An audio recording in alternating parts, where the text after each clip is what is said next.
Thank you very much, Catherine. I hope everyone can hear me. It's a pleasure to be here. Yes, Providence, Rhode Island. Let's think about the word innovation for this city and a hard-scrabble approach to an economic life. Because this became, from the 18th century, late 18th century through the 19th century, what some people call the Silicon Valley of the 19th century. It was a place of remarkable innovation and experimentation. So let me take you through that journey as it's expressed in buildings. I call this divine providence defined. And of course, when Roger Williams settled here in Providence, he said, divine providence mercifully brought him to this spot. Now, you see the city as it is today, on the Providence River, opening into Narragansett Bay, with its tall buildings, with its 18th century heritage. But let's begin at the beginning. Now, in the 17th century, when the city was founded, Roger Williams, of course, believed in freedom of conscience, but also in true equality. So you see here reflected in the landscape of the city, equality of real estate ownership. The founders are each given a small plot of land, and then that went right up the hill. This area comprises the east side of Providence, where we will be walking later this afternoon, exploring Benefit Street. And then you see it was quite a watery place, and to the left is where the city would expand in the late 18th and 19th centuries. Now at this time, really right up through the Revolution, Newport was the great city of Rhode Island, a coastal city, prominent, one of the great seaports of British North America. Providence would really excel in the late 18th century and after the Revolution. Many loyalists in Newport fled, the economy collapsed in Newport, the coastal communities were prosperous in the early 18th century, but Providence would be poised for expansion, especially by the 1830s and 40s with the railroad. We become the link between Boston and New York. And also, Providence had access to the open ocean through the bay. Providence had access to the Blackstone Valley, which was one of the earliest areas of industrial development. And so it was perfectly poised for this kind of development. Well, that is the original plan, and you know, in these narrow lots, we'll walk by housing lots. Those boundaries turned into side streets. So the city grows from this beginning. And then you can see how it begins to expand. Here's the east side, the harbor, but through here are all of the rivers and rivulets to the north. And here, this was lowland, and we are literally right here. This cove would eventually be filled in, you see, to accommodate the railroad. And I'm going to bring you through a series of contemporary photographs, but also historic photographs, to try to give you a sense of the architectural richness of this city. I also want to mention one thing as you explore and wander. The beauty of Providence is really based on individual buildings, architectural variety and experimentation. Let's see if you compare that to Beacon Hill in Boston. There's a beauty in its uniformity and harmony of red brick buildings. Here it's quite different. The individual house and building really define the cityscape. Let's begin at the beginning. The John Corliss House. You know that name, Corliss. Now, the 18th century city, this is not a city particularly strong in pre-revolutionary buildings. There are some very handsome ones, mind you.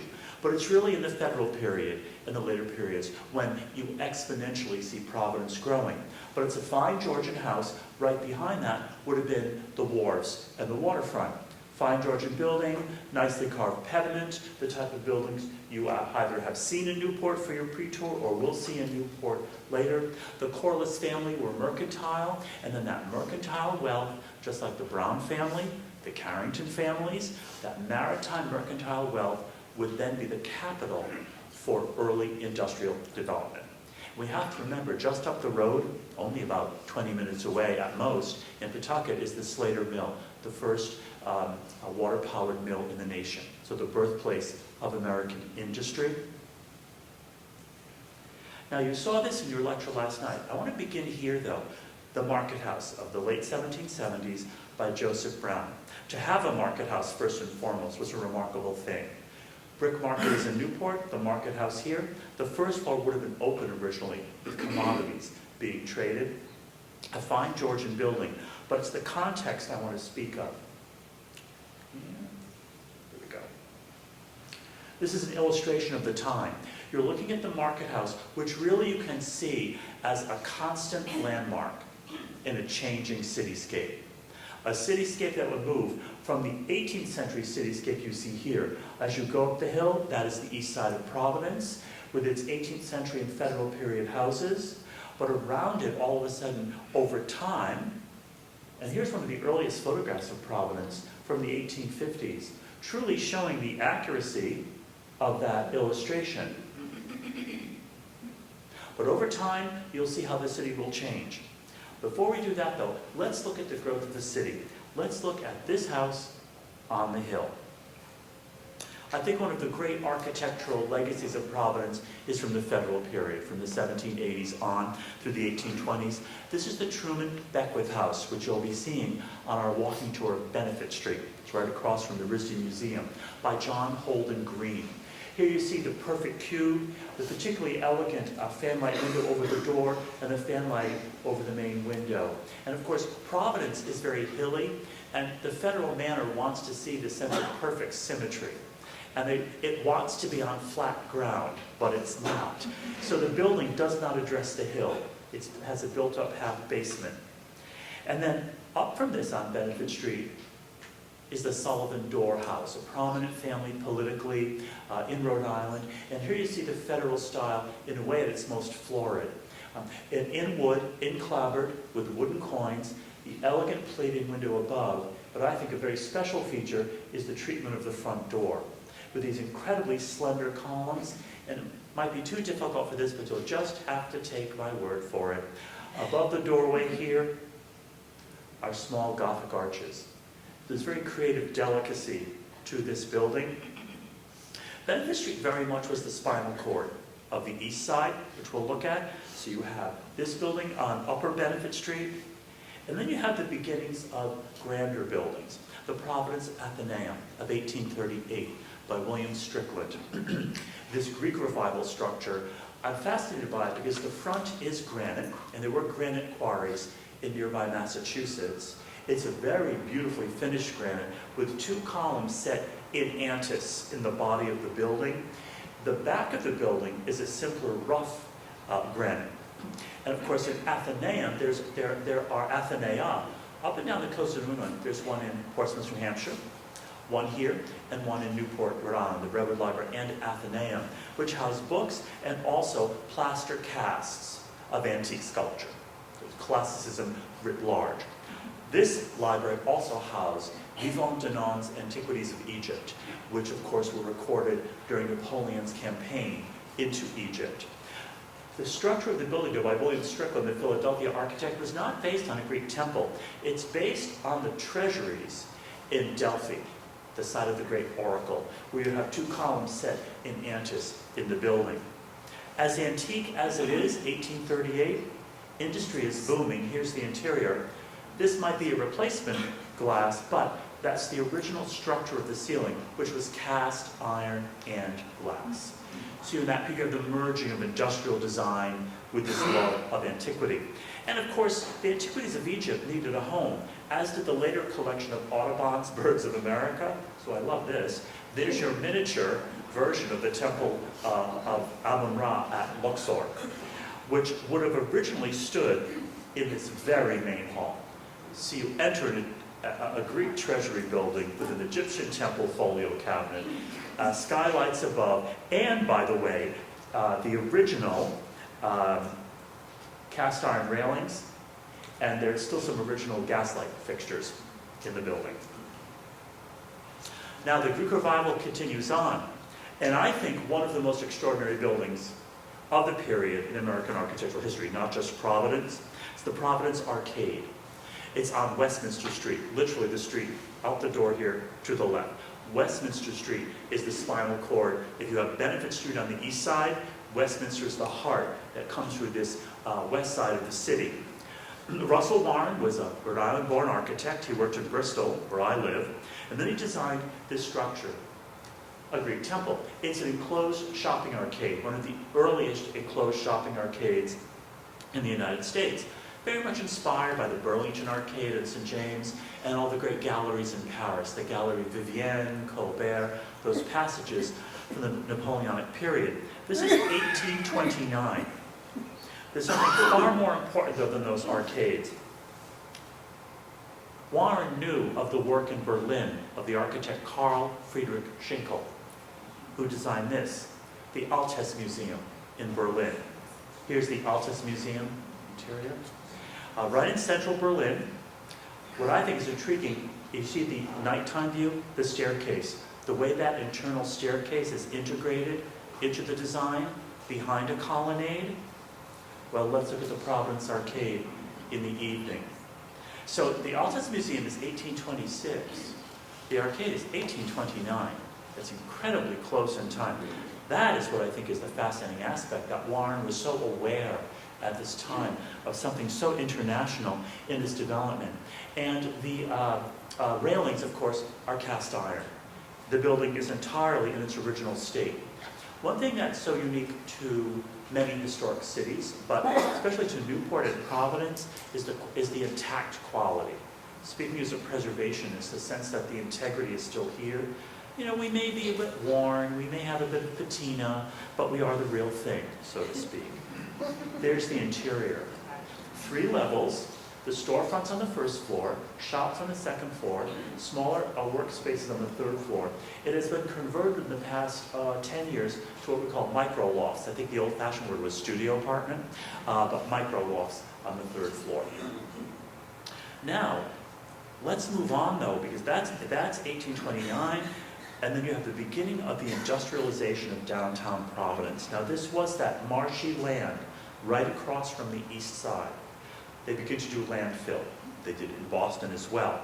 And here you see the advent of the railroad. This is in 1848. This building is created on the right. The brownstone-made Romanesque Revival Union train station by Thomas Tefft. He was 21 years old when he designed the station. And that was called West Exchange Place. It's now known as Kennedy Plaza, the heart of downtown Providence. Eventually, the skyscrapers you see replace these buildings on the left. Look at the small octagonal structure on the far right. That's based on Lombardic baptistry buildings, period. Sadly, Thomas Tefft died of a fever at the age of 30 on a trip to Florence. But he did do a building on Benefit Street that we'll be able to see in brownstone. This building sadly burnt to the ground in a fire in the 1890s and was replaced by another train station. I think it's one of the great losses though. Imagine this magnificent Romanesque Revival building in rich brownstone imported from Connecticut. But again, you see the wealth of the city based on the railroad and then the canal system going up to the factories of the Blackstone River Valley. At the other end of this West Exchange Place, with all the appropriate bombast of the Victorian age, one must have a second Empire City Hall. I mean, after all, this was completed between 1870 and 1875, and very much celebrates Napoleon III's rebuilding of Paris, you see, with this grand French classicism by a local architect called Samuel Thayer. But what is providing the wealth for all of this building? And it is industry. This is one of the surviving industrial complexes in Providence. It's the original building for the Providence Steam Engine Company. Corliss develops the steam engine, great innovation, but true innovation in Providence is precision tool instruments, metallurgy, precision tools. My uncle Friedrich, who was from Germany, went to MIT and he designed precision machine instruments right until he passed away in the 1990s. So this was a place that attracted people right through the 20th century. Files, knives, metal, also jewelry.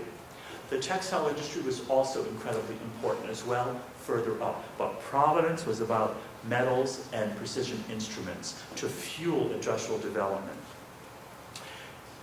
It's functionalism at its best, red brick architecture, cast iron supports, but the arches are a little bit extra.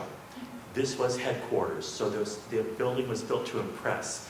It's not just about functionality, but the beauty of those arches. You see the 2 floors of windows act as one. This is now condominiums converted in the 1980s. And right across the street, this is right on the Providence River, downtown, the H.B. Fuller Ironworks building. Again, beautiful brick design. You see the brick brackets on the top of the building, and the way the entrance was treated with these paned windows rising all 3 stories to the arched entrance. So again, that goes beyond mere functionalism. When I speak of metalworks, beyond iron and precision instruments, there's the artfulness of things. First of all, the Nashville and Providence worsted mills, you begin to see these mass developments of industrial buildings on the edge of the west side. So you have the east side, the river, the downtown on the west side, and just to the west of downtown, a whole arc of industrial buildings that line the Wissacossett River. And the river's going through the Blackstone Valley. So there's a reason why they are there. And the railroads linked right into them. You have all these railroad links coming right off the main trunk line to deliver those goods and get them right on the train to New York or to Boston. This is functionalism at its most functional, based on English models, particularly from Liverpool and Birmingham. And then you have the woolen industry, but you also have here the Gorham Silver Works. The Gorham Works began in a small building on the east side, and then in the 1870s and 80s expanded into this large-scale company, making silver, of course. Gorham Silver, richly represented at the Rhode Island School of Design Museum collections. Gorham was a rival to Tiffany at the time, in its own way, having objects on display at the World's Fairs, etc., so forth. And Elizabeth Williams of the RISD Museum did a superb catalog on Gorham. For example, this in the collection of the RISD Museum. This is a Gorham silver table from 1903 in the versioning, of course, Art Nouveau manner, with its sinuous legs, silver, and then the flowers are inlaid ivory and mother of pearl, inlaid silver as well, into an ebonized cabinet. So a true showpiece shown all of the various international expositions. For example, there, you've got Virgin Art Nouveau. And if we think back to one of the grandest of all factory developments was the Brown and Sharp Company. Again, precision instruments. This is not the Browns, the famous Brown, John Brown or Joseph Brown, a completely separate family, although the Brown and Sharp families did intermarry with Providence's industrial elite. And here you see the canal running here. This, again, is adjacent to downtown on the west, an entire village. This is now called the Foundry. It was converted in the 1990s, again, to loft apartments and to work-live spaces. Now, with this industrial wealth, one has to build houses. And I mentioned that Providence really is based on the individuality of buildings. Yes, in the prevailing architectural styles, Second Empire, Italian Age, Queen Anne Revival. But they're given a very quirky, idiosyncratic approach here. This is the Ambrose Burnside house on Benefit Street that we'll be visiting on the walking tour. Yes, Second Empire French, but it climbs up the hill, it addresses the hill. Here you see cast iron railings, the original slate roof, based on the diaper work of medieval French buildings, and then the carriage house right behind it. Ambrose Burnside was a Civil War general who became governor of Rhode Island, lived in Providence, and then summered in Bristol. But the greatest house of them all is this one, now known as the Dirt Palace. It's the Kendrick House on the west side. Broadway on the west side is the Grand Victorian Boulevard, leading from downtown all the way to through the factories to the countryside and to Roger Williams Park, the Great Victorian Park. Here is the Steve Howard Saw. It's built by a man called Perez Mason, and here you see it. Nicknamed the Wedding Cake House. In 1915, it was purchased by the Cherokee sisters, who were seamstresses, and they made copies of Parisian haute couture outfits. They operated there until the 1970s when they retired. They had a coterie of Italian immigrant girls who worked for them. They were of Italian heritage themselves. When they passed away their nephew, they never married, their nephew locked up the house, it sat for about 10 years, and then the entire collection was given to the Rhode Island School of Design Museum. Photographs, daybooks, account books, it documents the entire story of immigrant experience, labor, women in business on their own. There are photographs of all the young ladies with the young men who are courting them, because the Cherokee sisters required that if they were to work for them, they had to meet their beau. This sat empty. Could it be condos? Could it be affordable housing? Providence does not have the market necessarily to bear multi-million-dollar condo conversions like Boston and have them reach a market price. So it's a nonprofit organization called the Dirt Palace, a feminist-operated art cooperative, which has 2 sites now. And it really is a celebration of ornament by steam-powered saw. I can't say it's an exercise in classical proportion, but I'm not criticizing it. It's an exercise in steam-powered exuberance. And the Queen Anne revival was on. The great industrial elite were building grand houses. Dr. Carr had this house built right on College Hill, right next to the RISD Museum, by stone carpenter, a man named Edward Nickerson, an architect who had married the daughter of Mr. Brown of Brown and Sharp. Very smart move. And here is the house with its half timbering, its copper cladding, all intact. Let's go back to another of the great Victorian behemoths, the Barnaby House on Broadway, a grand stick-style house with a later Queen Anne revival wing. Up behind it, this is by Stone Carpenter and Wilson, is its Moorish-inspired carriage house with its rounded Saracenic arches on the first floor. But it's as if that wasn't enough. On the west side, the Cranston Street Armory, finished in the early 1900s by Walker and Sons. It's as if Mad Ludwig of Bavaria wanted to recreate Neuschwanstein on the west side in industrial yellow brick. It was one of the largest covered spaces in the city. Presidential candidates came here, grand celebrations. The building does sit empty now and is looking for a future. And in this area, which is called the Armory District, on the west side, Broadway is just to one side, you then have a remarkable collection of Queen Anne revival houses. Again, individuality specifically, these idiosyncratic designs. And there was an artistic colony in this community as well, living and working in and around these buildings and associated with the Providence Art Club, which you would have seen in Rob's lecture last night. One of them was the African-American artist Edward Mitchell Bannister, who was a luminous landscape painter, and here he's painting the Seekonk River, just on the outskirts of Providence. So while industry is booming, he's celebrating the pastoral ideal outside of the city. I'll give you an overview of the city I've been talking about. East side, the river, the landfill, downtown Westminster Street, right over here, the west side, Broadway, the Armory District. Here is the cove being filled in. The old train station is gone. This is the 1890s rebuild.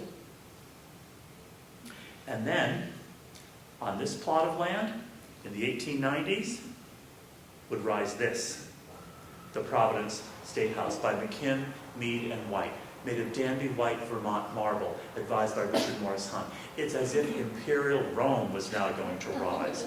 The entire spirit of the American Renaissance is there. But it's just so American, because it is an imperial dream, but originally in front of it were all the many railroad tracks. This photograph is from the 1960s with all of the cars. And so it never really was linked by a grand avenue to the city. You had hardscrabble industrial wealth next to classical aspirations, but it's so truly American. And there it is. And classicism began to be writ large in the city in the 1890s with this, the Providence Journal building, which I'm told had the largest pharmacy in the country in the first floor. I can't document that for you, but there you have it. But even more fascinating, through the 1920s, is this. This is the Providence Gas Company in the colonial revival, which really took on with great fervor here in Providence. And it's as if the city, which had industrialized, in the 1920s wanted to re-Georgianize, wanted to reclaim its past. Because this, 1924, was inspired by the Joseph Brown House from the 1770s. And let's go back to the market house. Look what happened. An Italianate building. Here's the Superior Courthouse by Stone Carper Wilson in this Romanesque style. All of a sudden, this, in the 20s, replaces this. The whole block is demolished, and a classical revival, Georgian revival building is created, and that's what you have. Here's the Joseph Brown House. Here's the Market House. See the Victorian buildings, Italianate? They're replaced by this. Georgian revival from the 20s, and this building, which I rather love, by Philip Creer from 1940, the RISD Auditorium, in an Art Deco goes Georgian manner. You see that?